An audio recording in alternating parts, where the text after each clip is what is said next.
내일까지 짐 정리하셔서 나가주세요. 남편의 장례가 끝난 지 고작 이틀. 며느리 이서연은 칠순이 넘은 시어머니에게 차갑게 통보했습니다. 어머님 재산이 있으시잖아요. 마포의 상가 건물. 그걸로 작은 전세라도 하나 구하시면 될 것 같은데요. 비웃듯 말하는 며느리를 바라보며 배정숙은 조용히 미소 지었습니다. 하지만 며느리는 몰랐습니다. 자신이 내쫓은 그 노인이 500억대 부동산 재벌이라는 사실을. 그리고 며칠 후 자신의 운명이 완전히 뒤바뀔 것이라는 사실을 말입니다. 오늘의 사연 시작합니다. 남편의 장례식이 끝나고 이틀이 지난 오후 거실은 고요했습니다. 배정숙은 평소처럼 앉아있던 소파에 몸을 맡긴 채 멍하니 창밖을 바라보고 있었습니다. 칠순이 넘은 그녀의 얼굴에는 깊은 피로가 서려 있었습니다.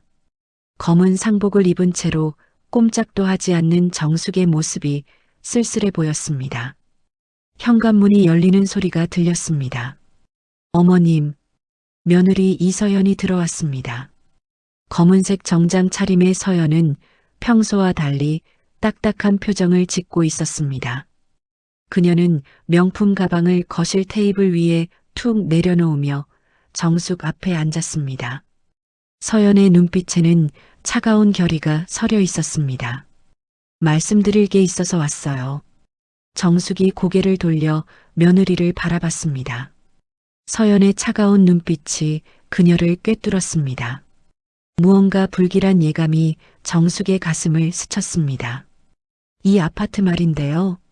서연이 주변을 천천히 둘러보며 말했습니다. 그녀의 시선이 거실의 비싼 가구들과 인테리어를 훑쳤습니다. 처분할 계획입니다. 정숙의 눈이 커졌습니다. 손에 들고 있던 찻잔이 살짝 흔들렸습니다. 갑자기 무슨 소리를? 아버님 빚이 생각보다 많더라고요. 서연이 냉정하게 말을 이었습니다. 이 아파트 팔아서 정리해야 할 것 같아요. 어쩔 수 없는 상황이에요.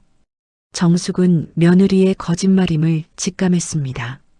남편이 빚을 졌을 리 없다는 걸 그녀가 모를 리 없었습니다. 오히려 남편은 평생 검소하게 살며 돈을 모아온 사람이었습니다. 무슨 빚이 있다는 거니? 영우 아버지가 빚을 질 사람이 아니잖니. 정숙이 당황하며 물었습니다. 서연이 가방에서 서류 몇 장을 꺼냈습니다. 보세요. 여기 다 나와 있어요. 서연이 서류를 정숙 앞으로 밀었습니다. 하지만 정숙은 서류를 자세히 보지도 않고 며느리의 얼굴을 응시했습니다. 그러면 나는 어디서 살라는 거니? 다른 곳에서 지내셔야죠. 서연이 단호하게 말했습니다. 그녀의 목소리에는 조금의 망설임도 없었습니다. 영우한테도 이미 얘기했어요. 앞으로 저희 집에서 어머님이 계실 자리는 없다고요. 정숙의 가슴이 철렁했습니다. 며느리의 말이 현실로 다가오는 것을 느꼈습니다. 그때 현관문이 다시 열렸습니다. 엄마, 서연아. 장남 김영우가 들어왔습니다. 그는 눈치를 보며 거실로 조심스럽게 들어왔습니다. 영우의 얼굴에는 불편한 기색이 역력했습니다. 정숙은 아들의 표정에서 이미 모든 게 정해진 일임을 깨달았습니다. 영우야, 이게 무슨 얘기니? 정숙이 아들에게 애타게 물었습니다. 영우는 서연의 눈치를 살피더니 고개를 푹 숙였습니다. 엄마, 우리도 사정이 어려워서. 사정이 어렵다고 엄마를 내쫓는다는 거야? 정숙의 목소리가 떨렸습니다. 70이 넘은 나이에 길거리로 내몰리는 현실이 믿어지지 않았습니다.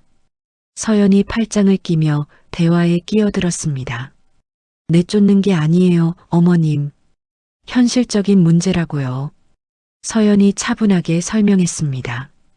이 집 관리비도 만만치 않고 어머님 생활비도 계속 드려야 하고 저희도 벌어서 사는 사람들이에요. 생활비? 정숙이 어이없어 했습니다. 그녀는 지금까지 아들 부부에게 돈을 받아본 적이 한 번도 없었습니다. 내가 언제 생활비를 달라고 했니? 어머님이 직접 말씀은 안 하셨지만요. 서연이 시크하게 답했습니다. 하지만 현실적으로 생활하시려면 돈이 들잖아요. 병원비, 약값, 용돈. 정숙은 며느리의 탐욕스러운 본성이 서서히 드러나는 것을 느꼈습니다. 지금까지 참았던 서연의 진짜 모습이 남편의 죽음과 함께 모습을 드러내고 있었습니다. 그럼 나보고 어디 가서 살라는 거야? 정숙이 간절히 물었습니다. 서연이 입꼬리를 살짝 올리며 대답했습니다. 어머님 재산이 있으시잖아요. 마포의 상가 건물. 서연이 비웃듯 말했습니다. 그걸로 작은 전세라도 하나 구하시면 될 것 같은데요. 충분하지 않나요?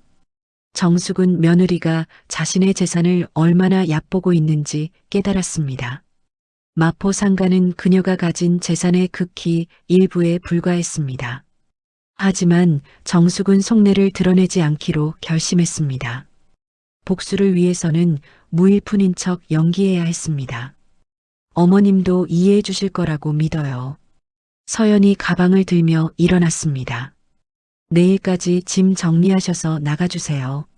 서연이 차갑게 통보했습니다. 마치 하숙생을 내쫓듯 냉정한 말투였습니다. 영우가 머뭇거리며 입을 열었습니다. 서연아, 그래도 하루는 너무 촉박하지 않나?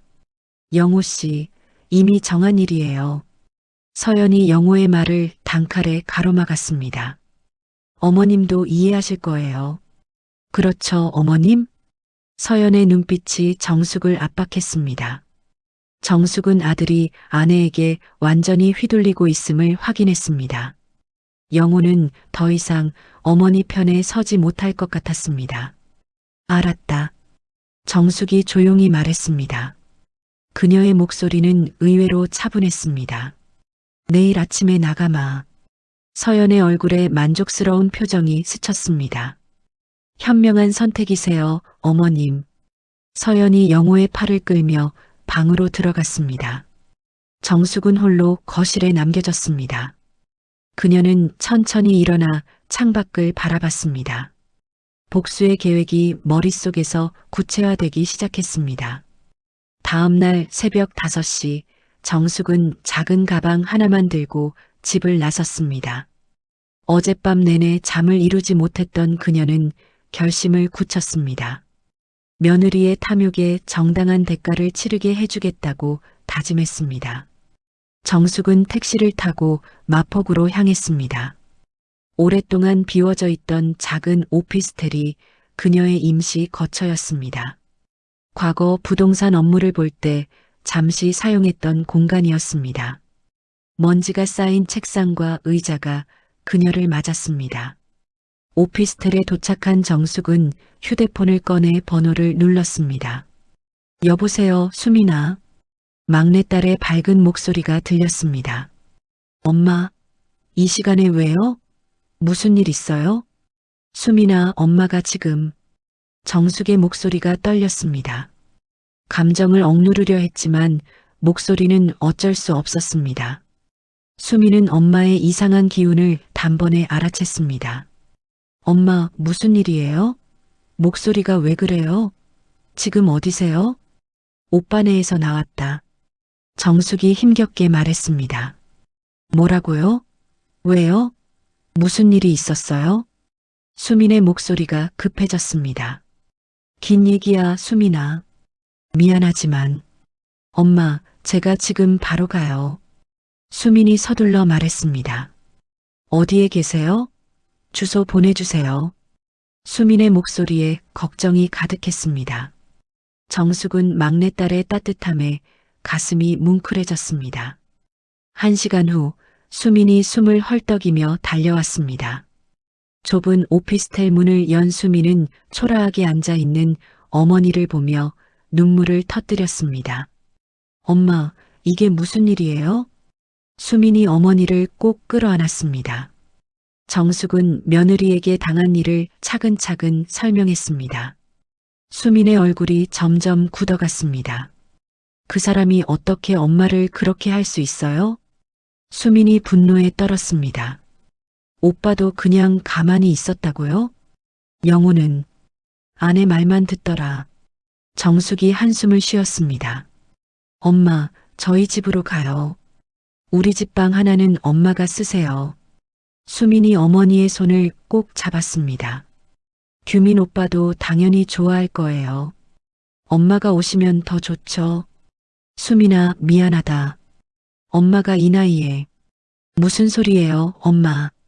수민이 어머니를 다시 안았습니다. 당연한 거예요. 엄마는 우리 가족이에요. 같은 시각 정숙이 떠난 아파트에서는 서연이 시어머니의 방을 샅샅이 뒤지고 있었습니다. 침대 밑에서 낡은 상자를 발견한 서연은 그 안에서 여러 서류들을 꺼냈습니다. 이게 뭐야? 서연이 서류들을 하나씩 훑어봤습니다. 마포 상가 건물의 등기부등본 사본이었습니다. 하지만 그것은 수십 년 전 가치로 평가된 오래된 자료였습니다. 고작 이것뿐이야? 서연이 비웃으며 중얼거렸습니다. 5억도 안 되는 건물 하나가 시어머니 재산의 전부라고? 이거면 쉽네. 그녀는 서류를 다시 상자에 넣으며 새로운 계획을 세웠습니다. 시어머니의 마지막 재산마저 빼앗을 방법을 생각했습니다. 탐욕스러운 미소가 서연의 입가에 번졌습니다. 수민의 집에 도착한 정숙은 사위 이규민의 따뜻한 환대를 받았습니다.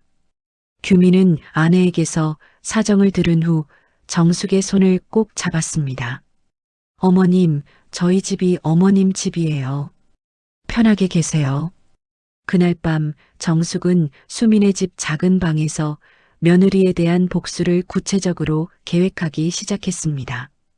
그녀는 휴대폰을 꺼내 오랫동안 연락하지 않았던 번호를 찾았습니다. 여보세요, 민준 실장님. 사장님, 안녕하세요. 정말 오랜만입니다. 민준의 정중하고 반가운 목소리가 들렸습니다. 실장님, 급한 일이 생겼어요. 며느리 이서연에 대해서 자세한 조사를 시작하세요. 정숙의 목소리는 차갑고 단호했습니다. 알겠습니다, 사장님. 어떤 부분을 중점적으로 조사하면 될까요? 투자 현황이랑 사업 계획, 모든 걸 파악하세요. 특히 부동산 관련해서 세밀하게요. 정숙의 목소리에는 차가운 결의가 담겨 있었습니다. 복수가 시작되었습니다. 정숙이 수민의 집에서 지낸 지 일주일이 지났습니다. 작은 방이었지만 막내딸 부부의 따뜻한 보살핌 덕분에 정숙은 마음의 평온을 되찾고 있었습니다. 수민은 매일 아침 어머니께 따뜻한 미역국을 끓여드렸고 사위 규민은 퇴근 후 어머니와 함께 산책을 다녔습니다. 어머님, 오늘 기분은 어떠세요? 수민이 어머니 방에 차를 가져다 드리며 물었습니다. 정숙은 창밖을 바라보며 미소를 지었습니다. 수민아, 고마워. 너희 덕분에 많이 나아졌다. 엄마, 우리가 뭘 했다고요? 당연한 일인걸요.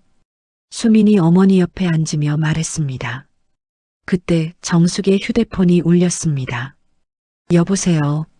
사장님, 민준입니다. 조사가 완료되었습니다.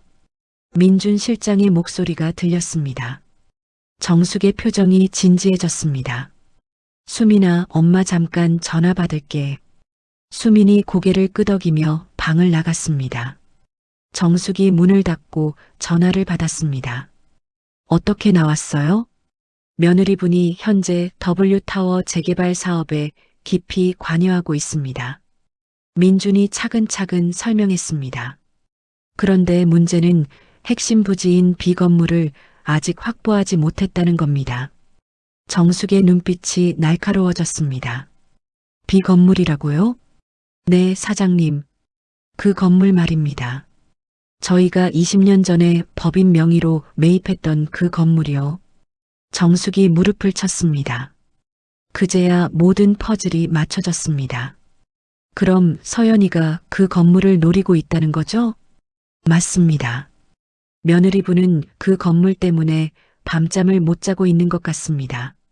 민준의 목소리에 약간의 즐거움이 섞여 있었습니다. 사장님, 비건물 명의를 개인 명의로 전환하는 작업을 시작할까요? 그래요, 실장님. 최대한 빨리 진행하세요. 정숙이 단호하게 말했습니다. 그리고 강가람 변호사님께도 연락하세요. 유산소송 대비해야겠어요. 같은 시각 서연은 자신의 사무실에서 초조하게 비건물 소유주를 찾고 있었습니다. 컴퓨터 화면에는 복잡한 법인 구조가 표시되어 있었습니다. 정우개발. 도대체 실소유주가 누구야? 서연이 짜증스럽게 중얼거렸습니다. 그때 부하 직원이 들어왔습니다.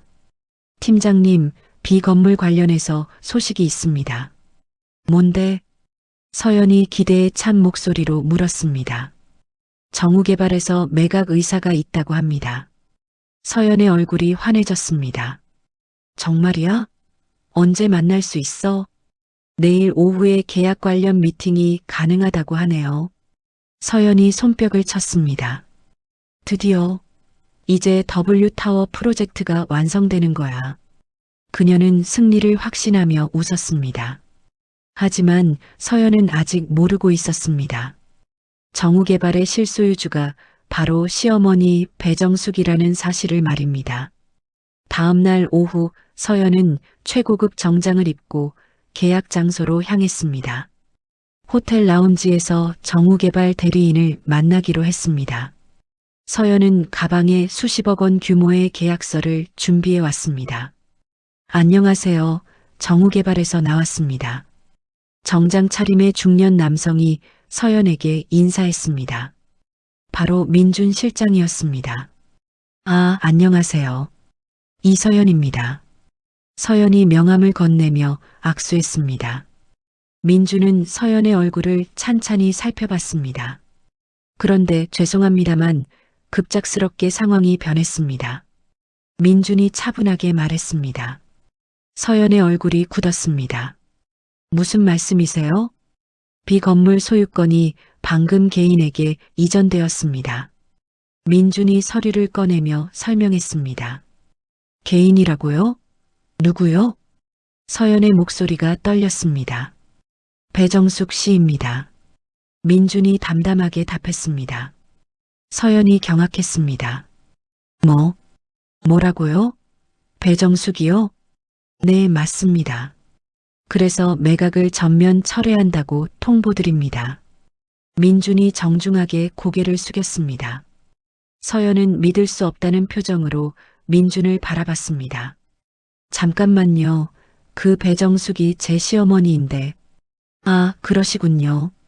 민준이 놀란 척 연기했습니다. 그럼 직접 상의해 보시는 게 어떨까요? 서연이 휴대폰을 꺼내 정숙에게 전화를 걸었습니다. 하지만 정숙은 전화를 받지 않았습니다. 안 받네요. 서연이 절망적으로 중얼거렸습니다. 민준이 가방을 들며 일어났습니다. 그럼 저는 이만 가보겠습니다. 좋은 하루 되세요. 민준이 떠난 후 서연은 허탈하게 자리에 주저앉았습니다. 그제야 시어머니가 단순한 노인이 아니라는 것을 깨달았습니다.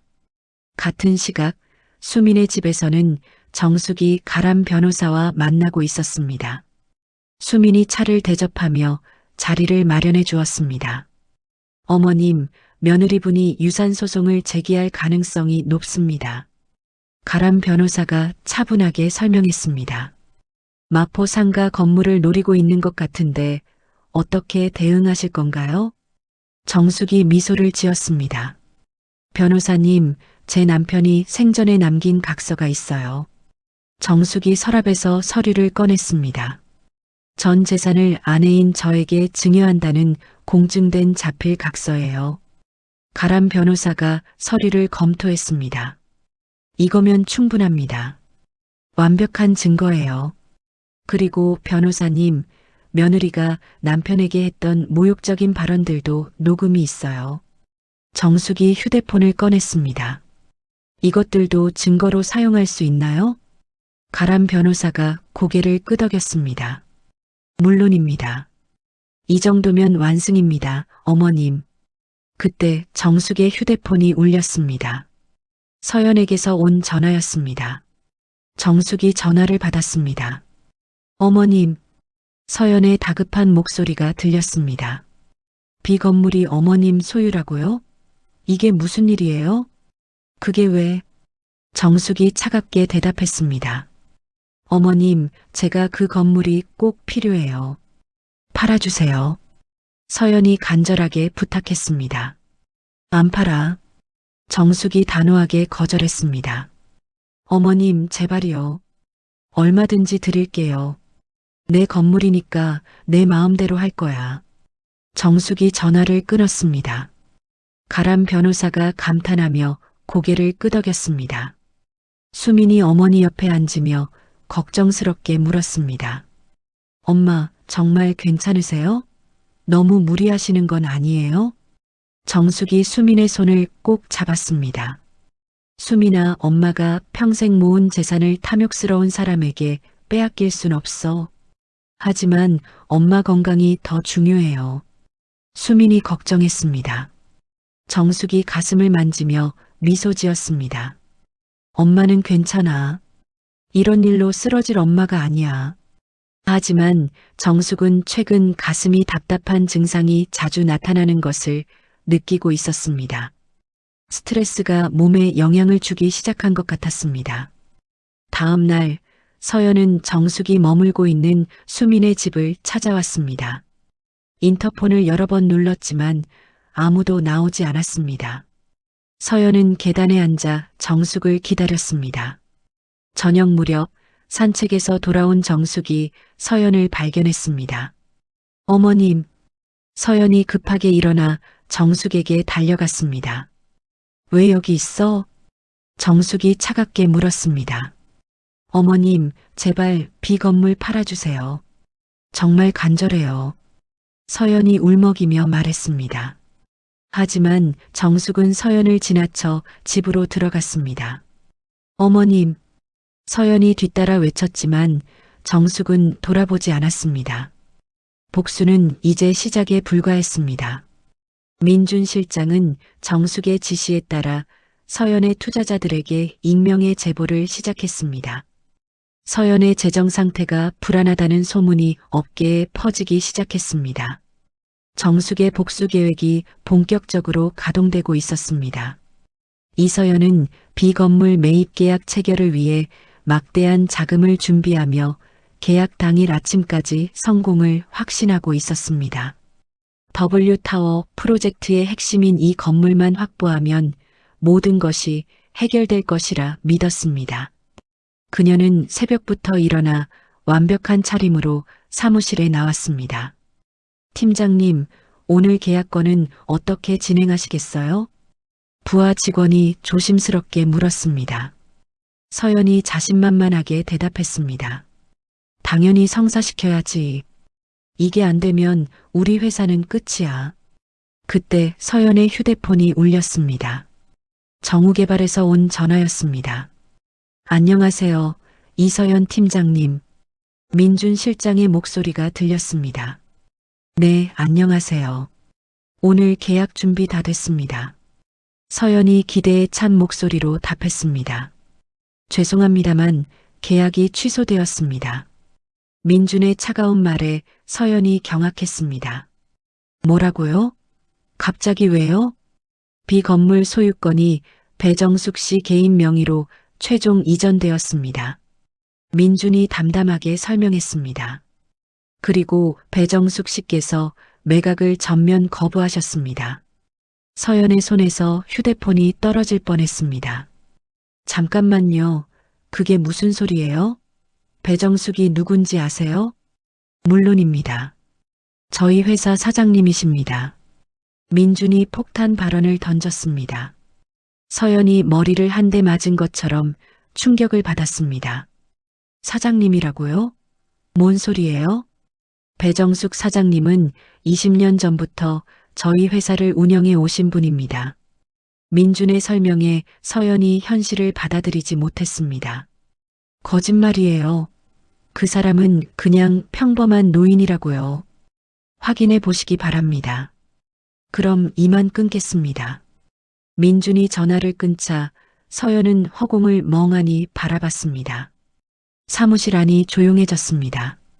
팀장님, 괜찮으세요? 부하 직원이 걱정스럽게 물었습니다. 서연이 갑자기 자리에서 벌떡 일어났습니다. 차 준비해. 지금 당장. 서연은 급하게 수민의 집으로 향했습니다. 정숙을 만나 직접 확인해야겠다고 생각했습니다. 도저히 믿을 수 없는 일이었습니다. 수민의 집 앞에 도착한 서연은 숨을 헐떡이며 인터폰을 눌렀습니다. 누구세요? 수민의 목소리가 들렸습니다. 수민아, 나 서연이야. 어머님 있니? 언니요? 왜 갑자기? 급한 일이 있어서. 어머님 좀 만나게 해줘. 수민이 문을 열어주었습니다. 서연이 집 안으로 들어가자 정숙이 거실 소파에 앉아 있었습니다. 어머님, 서연이 다급하게 정숙에게 다가갔습니다. 왜 왔어? 정숙이 차갑게 물었습니다. 어머님, 정우개발이 어머님 회사라는 게 정말이에요? 서연이 떨리는 목소리로 물었습니다. 정숙이 천천히 고개를 끄덕였습니다. 맞아. 서연의 얼굴이 새파랗게 질렸습니다. 그럼 B 건물도 내 건물이지. 정숙이 담담하게 답했습니다. 서연이 무릎이 꺾이며 바닥에 주저앉았습니다. 어머님, 그럼 지금까지 저한테 연기했지. 정숙이 차가운 미소를 지었습니다. 너 같은 탐욕스러운 사람한테 내 진짜 모습을 보여줄 이유가 있었겠니? 서연이 경악하며 정숙을 바라봤습니다. 평생 무시했던 시어머니가 사실은 거대한 재력가였다는 것을 깨달았습니다. 어머님, 제발이요. B 건물만 팔아주세요. 서연이 울먹이며 애원했습니다. 그 건물 없으면 저는 정말 끝이에요. 그게 내 알바니? 정숙이 냉정하게 대답했습니다. 나를 쫓아낸 게 너잖니. 이제 와서 무슨 소리야? 그때 정숙의 휴대폰이 울렸습니다. 민준 실장에게서 온 전화였습니다. 사장님, S투자그룹에서 B건물 매입 제안이 왔습니다. 민준의 목소리에 서연이 더욱 절망했습니다. 얼마에 제안했어요? 시장 가격보다 30% 높은 가격으로 제안했습니다. 정숙이 만족스럽게 고개를 끄덕였습니다. 좋아요. 계약 진행하세요. 네, 알겠습니다. 정숙이 전화를 끊자 서연이 충격을 받았습니다. 어머님, 안 돼요. 그 건물은 제가 먼저 뭘 했는데? 정숙이 비웃었습니다. 내 건물을 가지겠다고? 참 웃기네. 서연이 정숙의 발밑에 엎드렸습니다. 어머님, 제발이요. 제가 잘못했어요. 이제 와서 잘못했다고? 정숙이 서연을 내려다봤습니다. 나를 쫓아낼 때는 언제고 이제 와서 빌어? 수민이보다 못해 끼어들었습니다. 엄마, 그만하세요. 조금 심한 것 같아요. 수민아, 넌 몰라. 정숙이 수민에게 말했습니다. 이 사람이 나한테 어떻게 했는지 너는 몰라. 서연이 울면서 정숙에게 매달렸습니다. 어머님, 정말 죽을 것 같아요. 이 프로젝트가 실패하면 저는 모든 걸 잃어요. 그럼 잃으면 되잖아. 정숙이 차갑게 말했습니다. 나한테 그랬듯이 말이야. 그때 또 다른 전화가 걸려왔습니다. 이번에는 가람 변호사였습니다. 어머님, 며느리분이 유산소송을 정식으로 제기했습니다. 가람 변호사의 목소리가 들렸습니다. 정숙이 서연을 바라보며 미소 지었습니다. 소송도 걸었구나? 서연이 당황했습니다. 어머님, 그건 제가. 변호사님, 언제 첫 재판이에요? 정숙이 가람 변호사에게 물었습니다. 다음 주 금요일입니다. 알겠어요. 준비 잘 해주세요. 정숙이 전화를 끊고 서연을 바라봤습니다. 법정에서 보자. 정숙이 일어나며 말했습니다. 서연이 절망적으로 바닥에 주저앉았습니다. 그날 오후 정숙은 민준 실장과 가람 변호사를 만나 최종 전략을 논의했습니다. 사장님, S투자그룹과의 계약이 완료되었습니다. 민준이 계약서를 보여주었습니다. 며느리분의 W타워 프로젝트는 이제 완전히 무산되었습니다. 가람 변호사가 덧붙였습니다. 유산 소송도 저희가 완승할 것 같습니다. 준비한 증거들이 완벽해요. 정숙이 만족스럽게 고개를 끄덕였습니다. 고생하셨어요, 두 분. 그때 정숙이 갑자기 가슴을 움켜쥐며 고통스러워했습니다. 사장님, 민준이 급하게 정숙을 부축했습니다. 괜찮아요, 괜찮아. 정숙이 힘겹게 말했습니다. 하지만 그녀의 얼굴이 창백해졌습니다. 사장님, 병원에 가셔야겠어요. 가람 변호사가 걱정스럽게 말했습니다. 아니에요, 잠깐 쉬면 돼요. 정숙이 완강히 거부했습니다. 하지만 속으로는 불안해하고 있었습니다. 복수를 완성하기 전에 쓰러질 수는 없었습니다. 한편 서연은 사무실로 돌아와 투자자들의 항해 전화를 받고 있었습니다. 이 팀장님, 이게 무슨 일입니까? 투자자의 화난 목소리가 들렸습니다. 비 건물이 다른 곳에 팔렸다면서요? 죄송합니다. 예상치 못한 상황이요? 우리가 투자한 돈은 어떻게 되는 거예요? 서연이 식은땀을 흘리며 대답했습니다. 다른 방법을 찾아보겠습니다. 다른 방법이 있기나 해요? 당신 때문에 우리가 수십억을 잃게 생겼어요. 투자자가 화를 내며 전화를 끊었습니다. 서연은 절망에 빠졌습니다. 그녀는 이제야 깨달았습니다. 자신이 무시했던 시어머니가 사실은 자신보다 훨씬 큰 인물이었다는 것을, 그리고 그 대가가 얼마나 크다는 것을 말입니다. 정숙의 복수는 이제 절정으로 치달아가고 있었습니다. 며느리의 탐욕이 스스로를 파멸로 이끌고 있는 것을 지켜보며 정숙은 복잡한 감정에 빠져들었습니다. 하지만 동시에 그녀의 건강도 악화되기 시작했습니다. 며느리 서연의 사업이 흔들리기 시작한 지 며칠이 지났습니다. 정숙은 수민의 집 작은 방에서 창밖을 바라보며 생각에 잠겨 있었습니다. 복수가 성공적으로 진행되고 있지만 마음 한편으로는 씁쓸함이 남아 있었습니다. 엄마, 아침 드세요. 수민이 따뜻한 죽을 가져다 주며 말했습니다. 정숙이 고개를 들어 딸을 바라봤습니다. 수민아, 고마워. 근데 너 직장은 어떻게 해? 엄마, 제가 연차 써서 쉬고 있는 거예요. 걱정 마세요. 수민이 어머니 옆에 앉으며 미소 지었습니다. 엄마가 이런 일 겪고 계신데 직장이 뭐 중요해요? 정숙이 수민의 손을 꼭 잡았습니다. 이때 현관문이 열리는 소리가 들렸습니다. 다녀왔습니다. 사위 규민의 밝은 목소리가 들렸습니다. 그가 거실로 들어오며 정숙에게 인사했습니다. 어머님, 안녕하세요. 오늘 기분은 어떠세요? 규민아, 고맙다.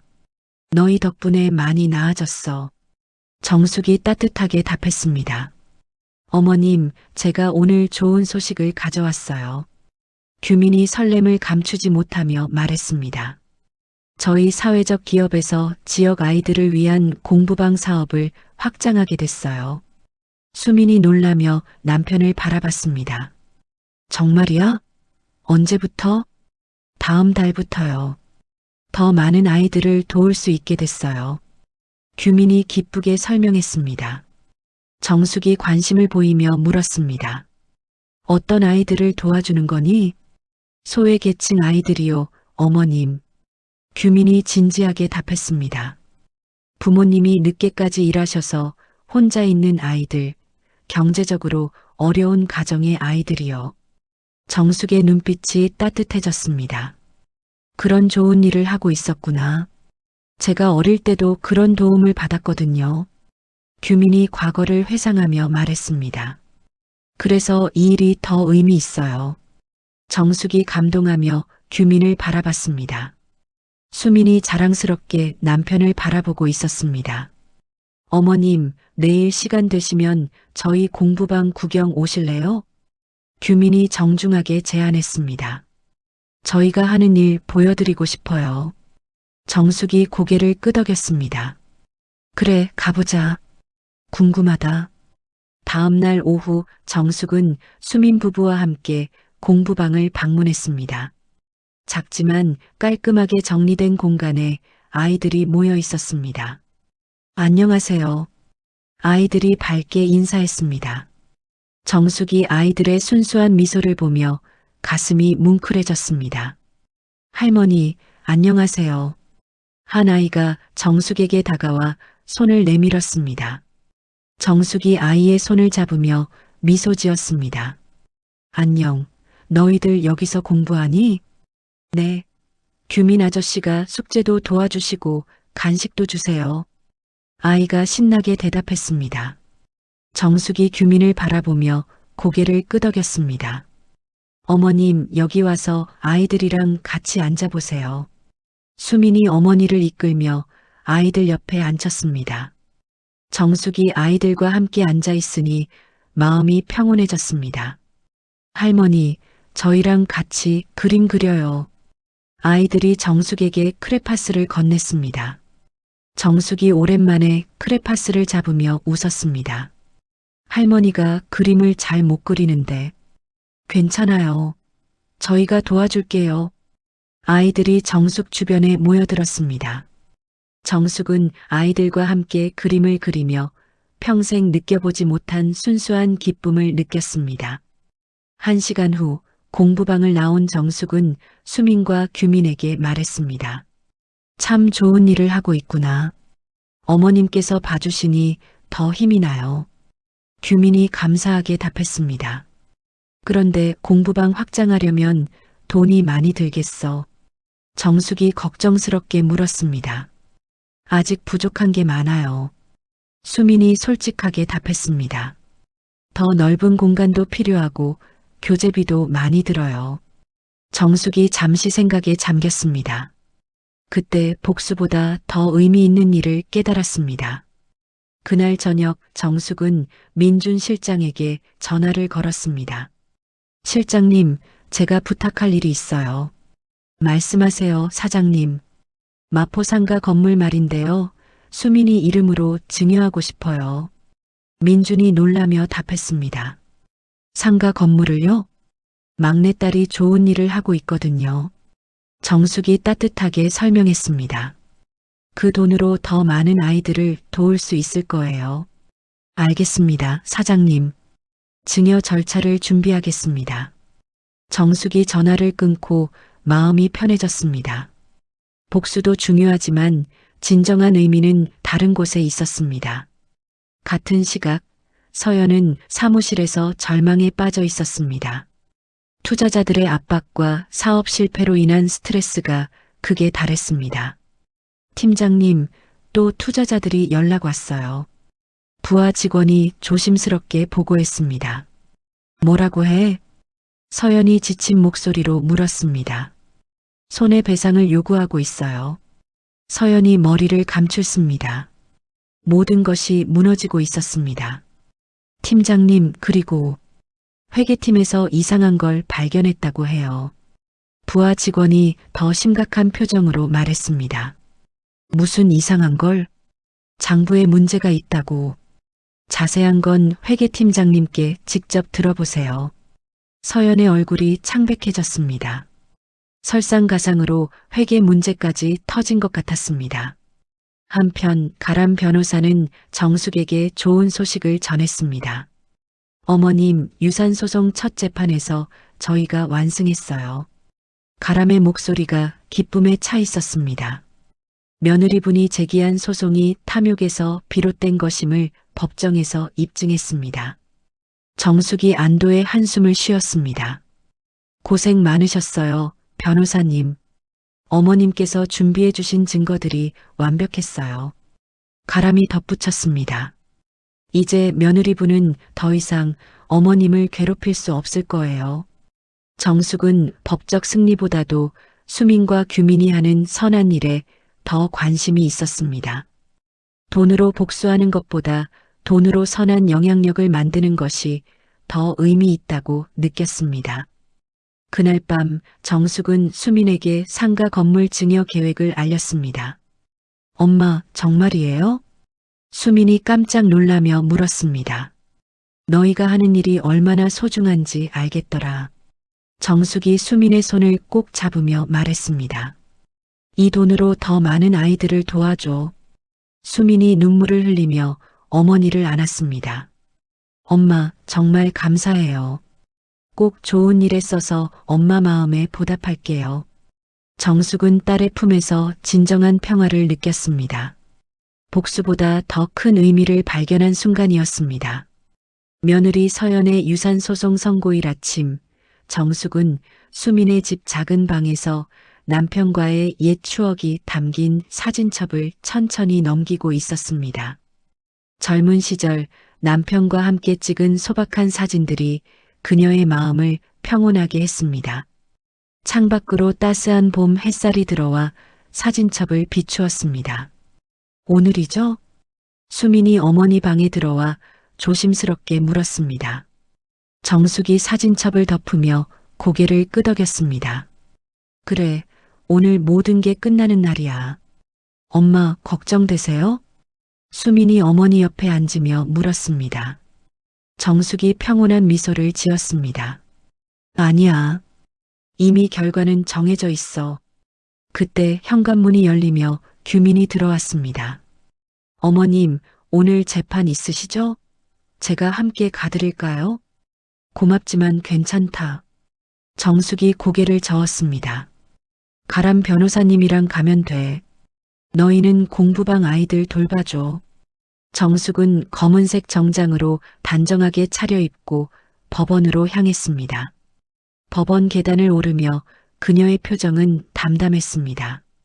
수십 년간 쌓아온 재력과 지혜가 오늘 빛을 발할 때였습니다. 법정에서 가람 변호사가 정숙을 반겼습니다. 어머님, 준비는 다 됐습니다. 가람이 자신 있게 말했습니다. 오늘로 모든 게 끝날 겁니다. 재판이 시작되자 서연이 초췌한 모습으로 법정에 나타났습니다. 며칠 사이 그녀는 눈에 띄게 야위어 있었습니다. 사업 실패의 스트레스가 그대로 드러나는 모습이었습니다. 재판장님, 피고 배정숙은 고인의 유산을 독차지하려 합니다. 서연의 변호사가 주장했습니다. 마포 상가 건물에 대한 정당한 상속권을 요구합니다. 가람 변호사가 침착하게 일어났습니다. 재판장님, 이는 명백히 탐욕에서 비롯된 무의미한 소송입니다. 가람이 서류를 제출하며 말했습니다. 고인이 생전에 남긴 공증된 자필 각서를 제출합니다. 재판장이 서류를 검토했습니다. 각서에는 남편의 정성스러운 글씨로 전 재산을 아내 배정숙에게 증여한다는 내용이 명확히 적혀 있었습니다. 또한 원고 이서연이 고인에게 보인 불성실한 태도를 증명하는 녹음 파일도 제출합니다. 가람이 녹음기를 재생했습니다. 법정에 서연의 목소리가 울려 퍼졌습니다. 아버님은 이제 쓸모없어요. 빨리 돌아가셔야 우리가 편해져요. 서연의 얼굴이 창백해졌습니다. 자신이 과거에 했던 말들이 증거로 나온 것입니다. 이런 말을 고인에게 했던 사람이 유산을 요구할 자격이 있겠습니까? 가람의 날카로운 지적에 법정이 조용해졌습니다. 재판장이 심각한 표정으로 서연을 바라봤습니다. 원고 측에서 반박하실 게 있습니까? 재판장이 서연의 변호사에게 물었습니다. 하지만 서연의 변호사는 할 말을 찾지 못했습니다. 재판장님, 원고 이서연의 소송을 기각해 주시기 바랍니다. 가람이 최종 변론을 마쳤습니다. 정숙은 조용히 앉아 있으면서도 승리를 확신하고 있었습니다. 재판이 끝난 후 재판장이 판결을 선고했습니다. 원고의 청구를 기각합니다. 피고 배정숙의 완전 승소로 판결합니다. 서연이 절망적인 표정으로 고개를 떨궜습니다. 모든 것이 끝났습니다. 법정을 나오며 정숙은 민준 실장에게 전화를 걸었습니다. 실장님, S투자그룹과의 B건물 매각을 공식 발표하세요. 지금 바로 하시겠어요? 네, 언론에도 알리세요. 매각 대금이 저에게 귀속된다는 사실도 함께요. 정숙의 목소리는 차갑고 결연했습니다. 이제 서연의 마지막 희망도 완전히 차단할 때였습니다. 1시간 후 부동산 업계에 충격적인 뉴스가 퍼졌습니다. W타워 프로젝트의 핵심 부지인 B건물이 경쟁사에 매각되었다는 소식이었습니다. 서연의 회사는 순식간에 업계의 화제가 되었습니다. 이서연 팀장의 프로젝트가 완전히 망했대. 투자자들이 손해배상 소송을 준비한다더라. 업계의 소문이 빠르게 퍼져나갔습니다. 서연은 사무실에서 이 소식을 들으며 완전히 절망에 빠졌습니다. 팀장님, 투자자들이 회사로 몰려오고 있어요. 부하 직원이 다급하게 보고했습니다. 어떻게 하시겠어요? 서연은 대답할 힘도 없었습니다. 모든 것을 잃은 그녀에게 남은 것은 절망뿐이었습니다. 그때 회계팀장이 서연을 찾아왔습니다. 팀장님, 큰 문제가 생겼어요. 회계팀장의 표정이 심각했습니다. 회사 자금에 횡령 의혹이 제기되고 있어요. 서연의 얼굴이 더욱 창백해졌습니다. 횡령이라니, 그게 무슨 소리야? 팀장님이 개인적으로 사용하신 자금들이 발견됐어요. 회계팀장이 서류를 보여주었습니다. B건물 매입을 위해 무리하게 끌어다 쓴 자금들이 문제가 된 것 같아요. 서연은 자신이 파놓은 함정에 스스로 빠진 것을 깨달았습니다. 성공에 대한 욕심으로 무리한 자금 운용을 했던 것이 이제 족쇄가 되었습니다. 감사원에서 조사에 들어온다고 합니다. 회계팀장의 말에 서연이 주저앉았습니다. 법적 처벌까지 받을 상황이 되었습니다. 같은 시각 정숙은 수민이 확장한 공부방 개소식에 참석했습니다. 마포 상가 건물 증여로 마련된 자금으로 공부방이 훨씬 넓어졌습니다. 아이들의 밝은 웃음소리가 공간을 가득 채웠습니다. 할머니, 아이들이 정숙을 보고 반갑게 뛰어왔습니다. 정숙이 아이들을 안으며 진심으로 기뻐했습니다. 우와, 여기 정말 넓어졌다. 한 아이가 신나하며 말했습니다. 이제 더 많은 친구들이 올 수 있겠어요. 아이들의 순수한 기쁨을 보며 정숙의 마음이 따뜻해졌습니다. 복수로 얻은 만족감보다 훨씬 큰 행복을 느꼈습니다. 어머님, 정말 감사해요. 수민이 어머니에게 다가와 깊이 인사했습니다. 엄마 덕분에 이런 일을 할 수 있게 됐어요. 수민아, 너희가 하는 일이 더 값진 거야. 정숙이 딸의 손을 꼭 잡으며 말했습니다. 돈은 이런 일에 써야 의미가 있지. 규민이 다가와 정중하게 인사했습니다. 어머님, 이 아이들이 자라서 좋은 사람이 되도록 최선을 다하겠습니다. 고맙다, 규민아. 너희 같은 사람들이 있어서 세상이 아직 희망이 있구나. 정숙이 감동하며 답했습니다. 개소식이 끝난 후 정숙은 가람 변호사와 만났습니다. 어머님, 완벽한 승리였습니다. 가람이 만족스럽게 말했습니다. 며느리분은 이제 더 이상 어머님을 괴롭힐 수 없을 거예요. 변호사님, 이제 다른 일을 준비해야겠어요. 정숙이 새로운 계획을 언급했습니다. 재단 설립 말씀이시죠? 가람이 이해하며 고개를 끄덕였습니다. 네, 제 재산을 사회에 환원할 방법을 찾고 싶어요. 정숙의 목소리에 진심이 담겨 있었습니다. 그날 저녁 장남 영호가 오랜만에 수민의 집을 찾아왔습니다. 그의 얼굴에는 깊은 후회와 죄책감이 서려 있었습니다. 엄마, 영호가 정숙을 보며 어색하게 인사했습니다. 정숙은 차갑게 아들을 바라봤습니다. 무슨 일이야? 엄마, 죄송해요. 제가 정말 잘못했어요. 영우가 무릎을 꿇으며 사죄했습니다. 서연이 한 일을 다 알았어요. 엄마한테 얼마나 큰 상처를 드렸는지. 정숙은 아들의 사죄를 차갑게 들었습니다. 이제 와서 미안하다고? 엄마, 저도 서연한테 속았어요. 이혼할 거예요. 영우가 절망적으로 말했습니다. 서연이 회사 돈을 횡령해서 제 명의로도 빚을 많이 만들었어요. 정숙이 놀라며 아들을 바라봤습니다. 빚이라고? 수십억 원이에요, 엄마. 저는 이제 어떻게 해야 할지. 영우가 울먹이며 말했습니다. 정숙은 복잡한 심정으로 아들을 바라봤습니다. 복수는 성공했지만 아들마저 피해를 입은 것 같았습니다. 오빠, 그럼 어떻게 살 거예요? 수민이 걱정스럽게 물었습니다. 평생 갚아야지 뭐. 영우가 절망적으로 답했습니다.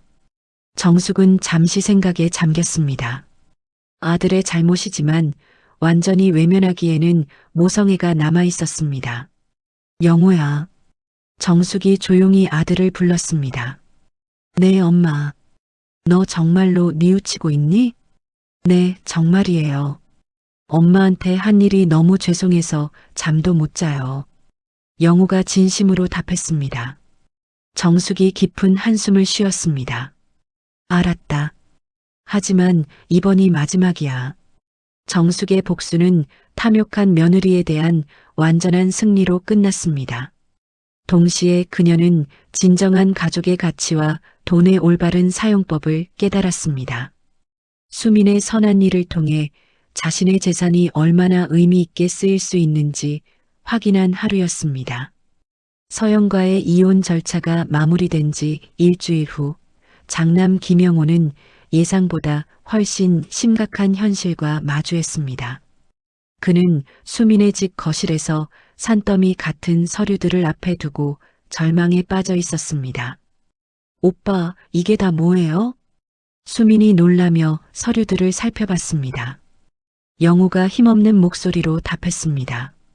서연이가 사업 자금 마련하려고 내 명의로 끌어다 쓴 사채들이야.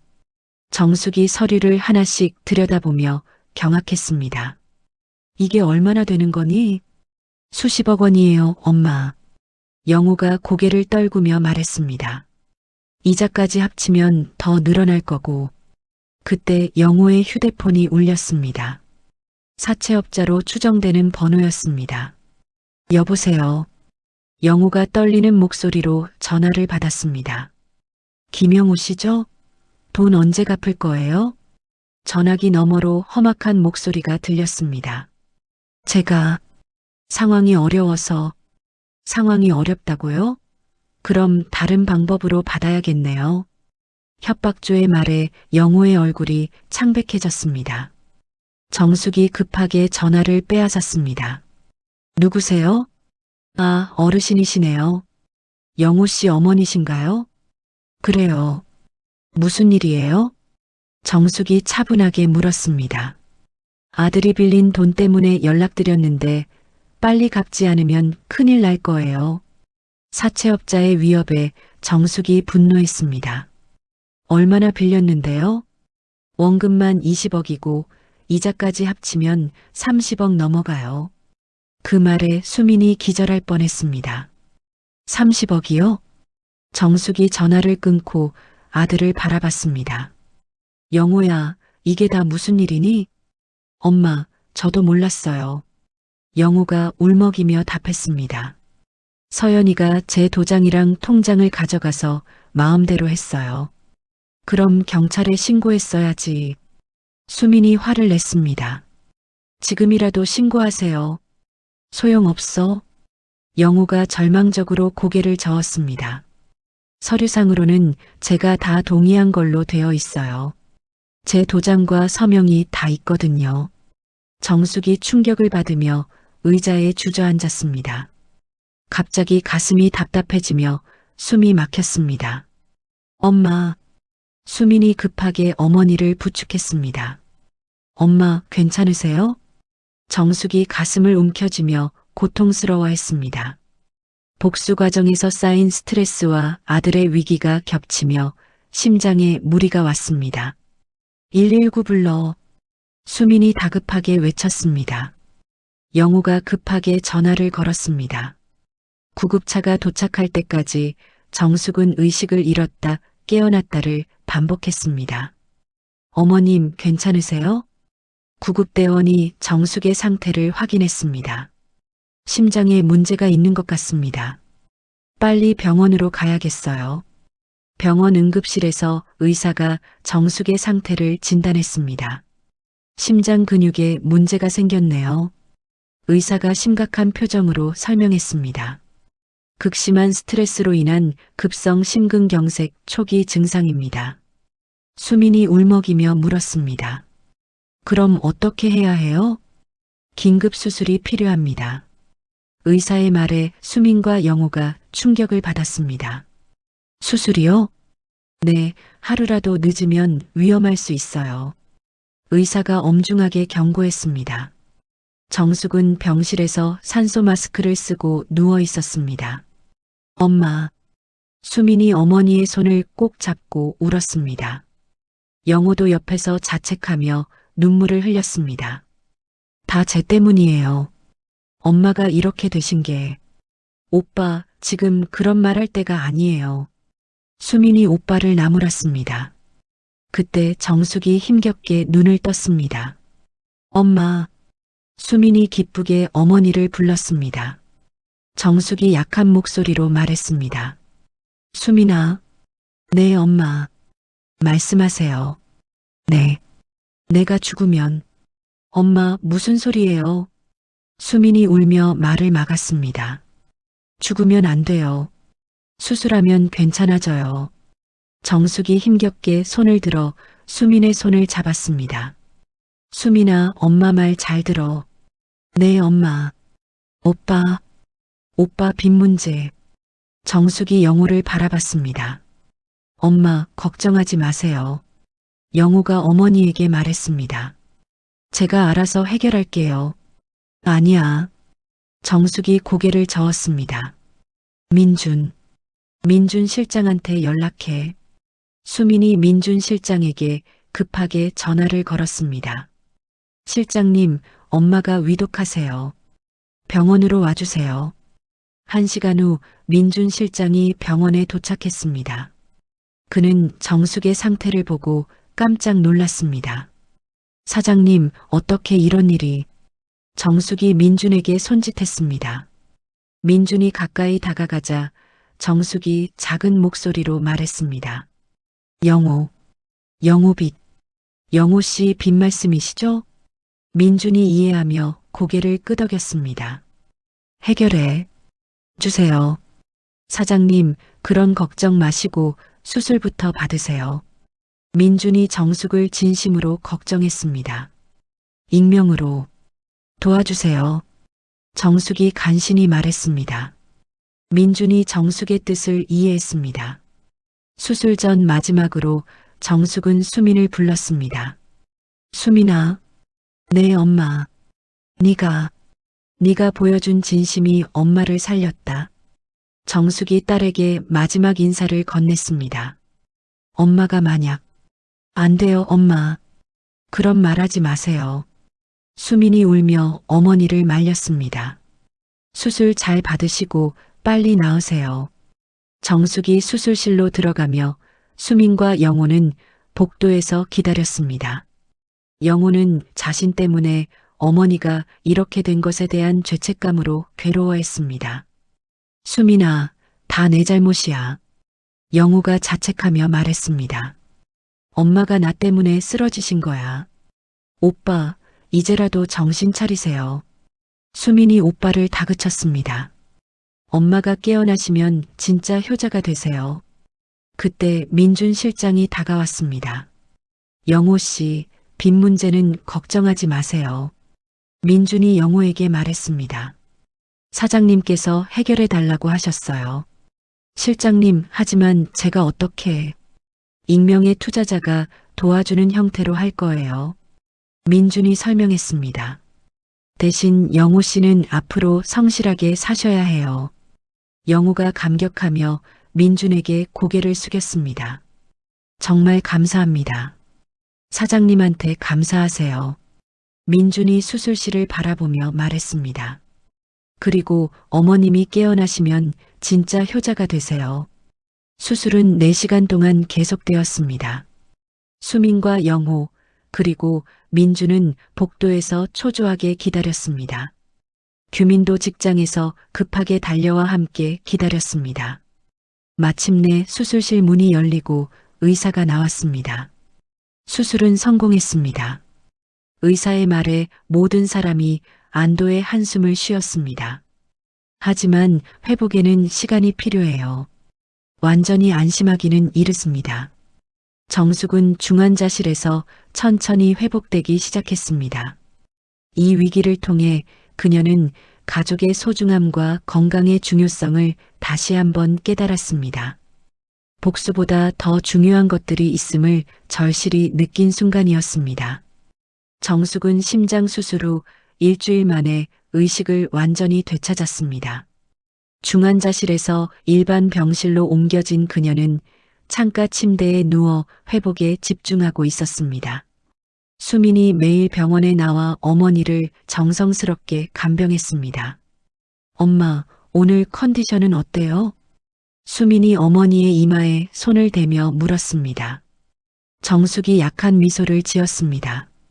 많이 나아졌어. 수민아, 고생이 많다. 무슨 말씀을 그러세요? 당연한 거죠. 수민이 어머니 손을 꼭 잡았습니다. 그때 병실 문이 열리며 민준 실장이 들어왔습니다. 사장님, 안녕하세요. 좀 나아지셨어요? 민준이 정중하게 인사했습니다. 정숙이 반갑게 그를 맞았습니다. 실장님, 고맙습니다. 영우 일은 어떻게 됐어요? 모든 사체를 정리했습니다. 민준이 보고했습니다. 익명의 고액 투자자 명의로 모든 빚을 상환했어요. 정숙이 안도의 한숨을 쉬었습니다. 영우는 뭐라고 하던가요? 처음엔 놀라더니 어머님의 배려라는 걸 직감하더군요. 민준이 미소 지으며 답했습니다. 하지만 이 일로 정신을 차린 것 같아요. 새로운 직장에 성실하게 다니고 있어요. 같은 시각 영호는 작은 회사의 말단 직원으로 일하고 있었습니다. 과거 임원이었던 자신이 이제는 신입사원과 다름없는 처우를 받았지만 불평하지 않았습니다. 동료들이 퇴근 후 술자리에 가자고 해도 정중히 거절했습니다. 김 과장님, 오늘 회식 안 오세요? 후배가 영호에게 물었습니다. 미안해요. 병원에 가봐야 해서요. 영호가 사과하며 답했습니다. 어머니가 편찮으셔서 매일 들러봐야 해요. 그러시군요. 그럼 다음에 꼭 참석하세요. 영호는 퇴근 후 꽃을 사들고 병원으로 향했습니다. 지난 며칠간 매일 어머니를 찾아뵀지만 여전히 어색했습니다. 병원에 도착한 영호는 병실 문 앞에서 잠시 망설였습니다. 어머니가 자신을 받아주실지 확신할 수 없었습니다. 용기를 내어 문을 두드렸습니다. 엄마, 영호예요. 들어와. 정숙의 목소리가 들렸습니다. 영호가 조심스럽게 들어가자 정숙이 침대에 앉아 있었습니다. 엄마, 꼭 가져왔어요. 영호가 꽃다발을 건넸습니다. 정숙이 꽃을 받으며 아들을 바라봤습니다. 고맙다. 매일 오느라 힘들지? 아니에요, 엄마. 제가 해야 할 일이에요. 영호가 어머니 옆에 의자를 당겨 앉았습니다. 엄마, 정말 죄송해요. 영호가 고개를 숙이며 말했습니다. 제 때문에 엄마가 이렇게 고생하시게 됐어요. 정숙이 아들을 잠시 바라봤습니다. 영호의 얼굴에서 진심 어린 후회를 느낄 수 있었습니다. 영호야. 네, 엄마. 너 정말로 뉘우치고 있니? 네, 정말이에요. 영호가 진심으로 답했습니다. 엄마한테 한 일들이 너무 죄송해서 밤마다 잠을 못 자요. 그럼 앞으로 어떻게 살 거니? 정숙이 아들의 진심을 확인하듯 물었습니다. 성실하게 일해서 엄마한테 받은 도움을 갚을 거예요. 영우가 결연하게 말했습니다. 그리고 엄마께 진짜 효자가 될 거예요. 정숙이 아들의 손을 천천히 잡았습니다. 영우야, 엄마가 너한테 실망했던 건 사실이야. 영우가 고개를 더욱 숙였습니다. 하지만 너도 내 아들이야. 엄마가 너를 포기할 수는 없어. 영우가 감격하며 어머니를 바라봤습니다. 엄마, 다만 이번이 정말 마지막이야. 정숙이 엄하게 말했습니다. 한 번 더 실망시키면 그땐 정말 끝이야. 네, 엄마. 다시는 그런 일 없을 거예요. 영우가 다짐하며 답했습니다. 그때 병실 문이 열리며 가람 변호사가 들어왔습니다. 어머님, 안녕하세요. 많이 좋아지셨네요. 가람이 정중하게 인사했습니다. 변호사님, 고맙습니다. 무슨 일로 오셨어요? 재단 설립 건으로 왔어요. 가람이 서류를 꺼내며 설명했습니다. 정김 재단 설립이 최종 승인됐습니다. 정숙의 얼굴이 밝아졌습니다. 정말요? 빨리 진행됐네요. 네, 어머님께서 기부하신 재산으로 재단 운영 기반을 마련했어요. 가람이 자세히 설명했습니다. 영우가 놀라며 어머니를 바라봤습니다. 엄마, 재단을 설립하셨어요? 그래, 내 재산을 사회에 환원하기로 했어. 정숙이 아들에게 설명했습니다. 수민이가 하는 일처럼 좋은 일에 쓰이도록 말이야. 영우가 감동하며 어머니의 결정을 듣고 있었습니다. 변호사님, 그리고 수민이 이름으로 강남 빌딩도 증여해 주세요. 정숙이 가람에게 말했습니다. 어머님, 강남 빌딩이요? 가람이 확인했습니다. 네, 수민이가 재단 사업을 확장하는데 도움이 될 거예요. 그때 수민과 규민이 병실에 들어왔습니다. 엄마, 오빠도 와 있네요. 수민이 반갑게 인사했습니다. 어머님, 안녕하세요. 규민도 정중하게 인사했습니다. 가람 변호사가 수민에게 좋은 소식을 전했습니다. 수민 씨, 어머님께서 강남 빌딩을 증여해 주시기로 하셨어요. 수민이 깜짝 놀랐습니다. 엄마, 그건 너무 큰데요. 수민아, 너희가 하는 일이 더 소중해. 정숙이 딸을 바라보며 말했습니다. 이 돈으로 더 많은 사람들을 도와줘. 수민이 감격하며 어머니를 안았습니다. 엄마, 정말 감사해요. 꼭 좋은 일에 써서 엄마 뜻에 어긋나지 않을게요. 규민도 깊이 고개를 숙였습니다. 어머님, 정말 감사합니다. 평생 보답하며 살겠습니다. 일주일 후 정숙은 퇴원할 수 있게 되었습니다. 수민과 규민이 마련한 새로운 집으로 이사하기로 했습니다. 작지만 깨끗하고 햇볕이 잘 드는 집이었습니다. 엄마, 여기가 새로운 집이에요. 수민이 어머니를 안내했습니다. 작지만 엄마 혼자 계시기에는 충분해요. 정숙이 집안을 둘러보며 만족스러워했습니다. 좋구나. 너희 덕분에 편안한 집에서 살게 됐네. 엄마, 저희가 가까이 살고 있으니까 언제든 놀러 오세요. 규민이 말했습니다. 그리고 공부방도 자주 놀러 오셔서 아이들이랑 시간 보내세요. 정숙이 고개를 끄덕였습니다. 새로운 집에서의 생활이 기대됐습니다. 그날 저녁, 전 며느리 서연이 정숙의 새 집을 찾아왔습니다. 모든 것을 잃고 초라해진 그녀의 모습은 과거와 완전히 달랐습니다. 인터폰 소리에 정숙이 문을 열었습니다. 어머님, 서연이 고개를 숙이며 말했습니다. 정숙이 차가운 눈빛으로 서연을 바라봤습니다. 뭘 하러 왔어? 어머님, 제발 용서해 주세요. 서연이 무릎을 꿇으며 빌었습니다. 제가 정말 잘못했어요. 정숙이 냉정하게 서연을 내려다봤습니다. 이제 와서 잘못했다고? 어머님, 제가 너무 욕심이 많았어요. 정말 반성하고 있어요.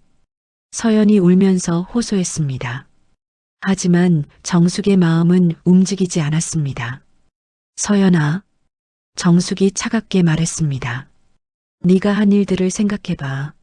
나를 쫓아내고 내 재산을 노리고 소송까지 걸었잖니. 어머님, 정말 죄송해요. 서연이 계속 빌었습니다. 정숙이 단호하게 말했습니다. 너의 탐욕이 너 자신을 망친 거야. 내가 복수한 게 아니라 네가 스스로 파멸한 거지. 서연이 절망적으로 고개를 떨궜습니다. 이제 우리 사이는 끝이야. 다시는 내 앞에 나타나지 마. 정숙이 문을 닫았습니다. 서연은 문 앞에서 한참을 서 있다가 떠났습니다. 정숙은 복수를 완성했지만 진정한 만족은 다른 곳에서 찾았습니다. 재산을 사회에 환원하고 진심을 가진 가족들과 함께하는 것에서 더 큰 행복을 느꼈습니다. 아들 영호도 진심으로 뉘우치며 새로운 삶을 시작했고 수민 부부는 어머니의 뜻을 이어받아 더욱 의미 있는 일을 계획하고 있었습니다. 정숙이 새 집에서 지낸 지 2년이 흘렀습니다. 작은 마당이 딸린 단층 집에서 그녀는 꽃을 가꾸며 평온한 일상을 보내고 있었습니다. 아침 햇살이 창문으로 들어와 거실을 환하게 비추었습니다. 엄마, 저 왔어요. 현관문이 열리며 수민이 밝게 인사했습니다. 그녀의 뒤로 규민과 함께 온 공부방 아이들이 줄지어 들어왔습니다. 할머니, 아이들이 정숙을 보고 반갑게 뛰어왔습니다. 정숙이 환한 미소를 지으며 아이들을 맞았습니다. 아이고, 내 새끼들 왔구나. 아이들이 정숙을 둘러싸고 앉았습니다. 한 아이가 그림을 꺼내 보여줬습니다. 할머니, 이거 봐요. 제가 그린 거예요. 우와, 정말 잘 그렸다. 정숙이 아이의 머리를 쓰다듬으며 칭찬했습니다. 수민아, 오늘은 무슨 날이니? 정숙이 딸에게 물었습니다. 엄마, 오늘 정김재단 장학금 시상식 있잖아요. 수민이 상기된 목소리로 답했습니다. 벌써 200명이 넘는 아이들이 장학금을 받게 됐어요. 정숙의 얼굴이 뿌듯함으로 가득해졌습니다. 정말 대단하구나. 내 돈이 이렇게 좋은 일에 쓰이다니. 엄마 덕분이에요. 규민이 감사하게 말했습니다. 강남 빌딩 임대 수익으로 재단 운영이 안정적으로 되고 있어요. 그때 한 아이가 정숙에게 편지를 건넸습니다. 할머니, 이거 드려요. 정숙이 편지를 받으며 물었습니다. 이게 뭐니? 제가 쓴 감사 편지예요. 아이가 신나게 답했습니다. 정숙이 편지를 읽기 시작했습니다. 할머니, 안녕하세요.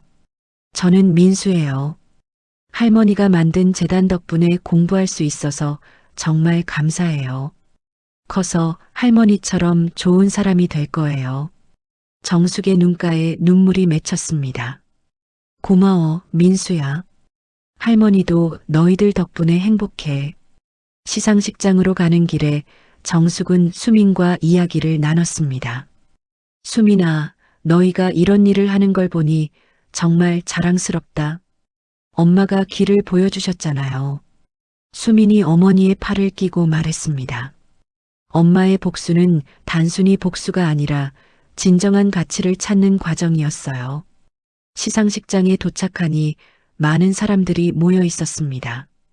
정김재단의 성장을 축하하러 온 지역 인사들과 학부모들이 자리를 가득 채웠습니다.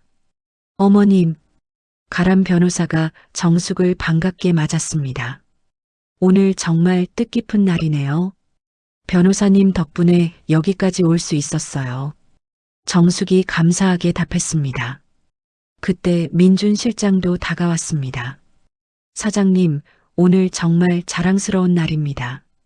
실장님도 고생 많으셨어요. 정숙이 두 사람을 바라보며 말했습니다. 여러분이 없었다면 불가능한 일이었어요. 시상식이 시작되자 수민이 무대에 올라 인사말을 했습니다. 안녕하세요. 정김재단 이사장 김수민입니다. 박수가 터져 나왔습니다. 오늘 이 자리가 있기까지 많은 분들의 도움이 있었습니다. 수민이 감사 인사를 했습니다. 특히 재단을 설립해 주신 제 어머니 배정숙님께 감사드립니다. 모든 시선이 정숙에게 집중되었습니다. 정숙이 조용히 고개를 숙여 인사했습니다. 어머니께서는 단순히 재산을 기부하신 게 아니라 진정한 나눔의 의미를 보여주셨습니다. 수민의 말에 청중들이 박수를 보냈습니다. 장학금을 받는 학생들이 무대에 올라왔습니다. 아이들의 밝은 얼굴을 보며 정숙의 마음이 따뜻해졌습니다. 할머니, 아까 편지를 준 민수가 정숙을 보고 손을 흔들었습니다. 정숙도 아이에게 손을 흔들어 주었습니다.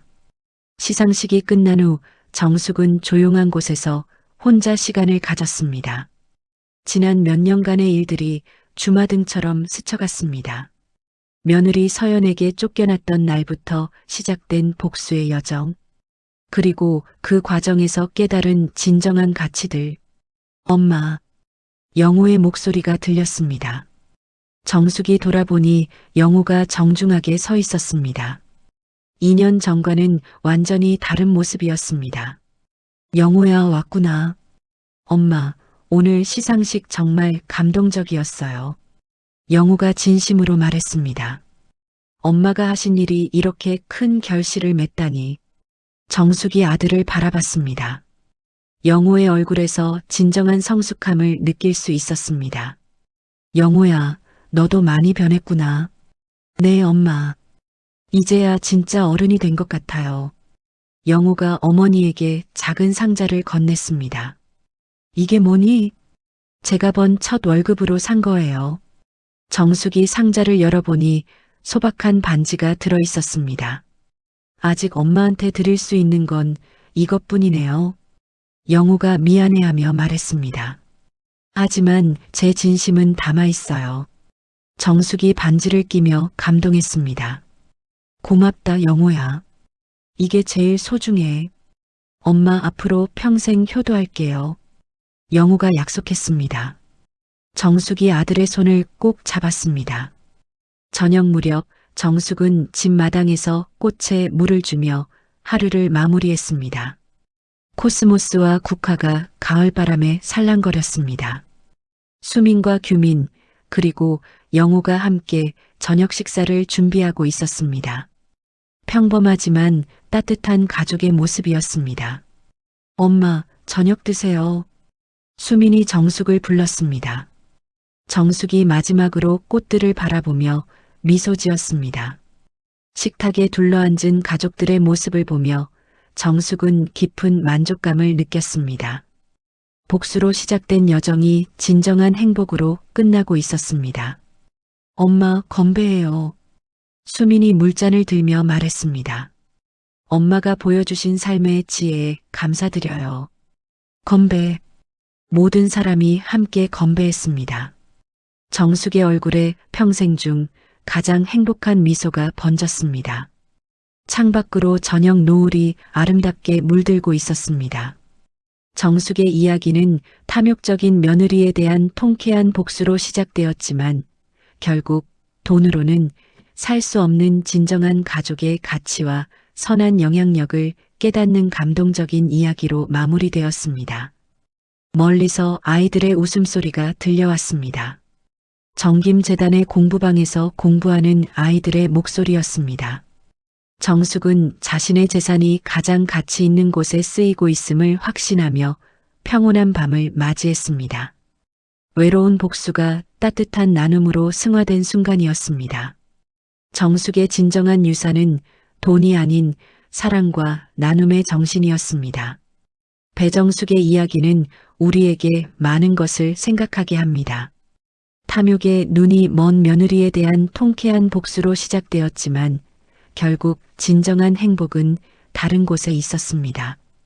돈과 재산은 도구일 뿐 그것을 어떻게 사용하느냐가 중요하다는 것을 정숙은 보여주었습니다. 복수보다 더 값진 것은 진심을 가진 가족과의 화해였고 자신의 재산을 사회에 환원하여 많은 사람들에게 희망을 주는 것이었습니다. 때로는 우리도 배정숙처럼 인생의 어려운 순간을 마주할 수 있습니다. 하지만 그 속에서도 진정한 가치를 잃지 않고 선한 영향력을 펼칠 수 있다면 그것이야말로 가장 아름다운 삶이 아닐까요? 수민과 규민이 운영하는 재단을 통해 도움받은 아이들이 훌륭한 어른으로 성장할 것이고 그들 또한 세상에 선한 영향을 미칠 것입니다. 이것이 바로 정숙이 남긴 진정한 유산입니다. 이야기를 끝까지 들어주신 분이 계시다면 잘 들었다고 댓글 하나 남겨주시면 감사하겠습니다. 오늘도 행복하세요.